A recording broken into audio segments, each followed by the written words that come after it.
আসসালামু আলাইকুম অডিয়েন্স, আমি বর্তমানে আছি লালবাগ কেল্লার প্রবেশ পথ বা তোরণ পথ বলা হয় যাকে। দেখেন লালবাগ কেল্লায় কত বড় বড় প্রবেশ পথ ছিল, এখানে কত বড় একটা দরজা। দেখেন আসলে কয়জন মানুষ মিলে এটা খুলতে হয় আমি নিজেও জানি না।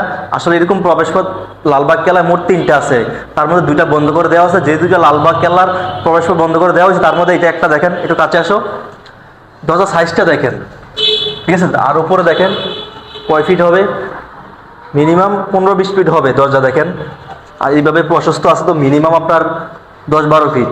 আর এখানে দেখেন প্রবেশ পথের পাশে, এদিকে আসো, এরকম ছোট্ট ছোট দুটি কক্ষ আছে, তালামার আছে। হয়তো বা তখনকার যারা এখানে পাহারাদার থাকতো ওনারা মেবি এখানে থাকতো। লালবাগ কেল্লার এই পূর্ব উত্তর কোণে যে দরজাটি দেখা যায় অনেকে একে বলে পাতন পথ বা গুপ্ত প্রবেশ পথ। ইতিহাস বলছে মুঘলদের দুর্গে মূল প্রবেশ পথের পাশাপাশি এমন বিকল্প দরজা তৈরি করা হতো নিরাপত্তার জন্য। ধারণা করা হয় এই দরজাটি একসময় নদীপথের সঙ্গে সংযোগ ছিল। বুড়িগঙ্গা নদী তখন কেল্লার একেবারে কাছাকাছি প্রভাবিত হতো। নদী থেকে নেমে সৈন্য বা অতিথিরা এই পথ দিয়ে সরাসরি প্রবেশ করত। কেউ কেউ মনে করেন এটি ছিল জরুরি পালানোর একটি সিক্রেট দরজাও।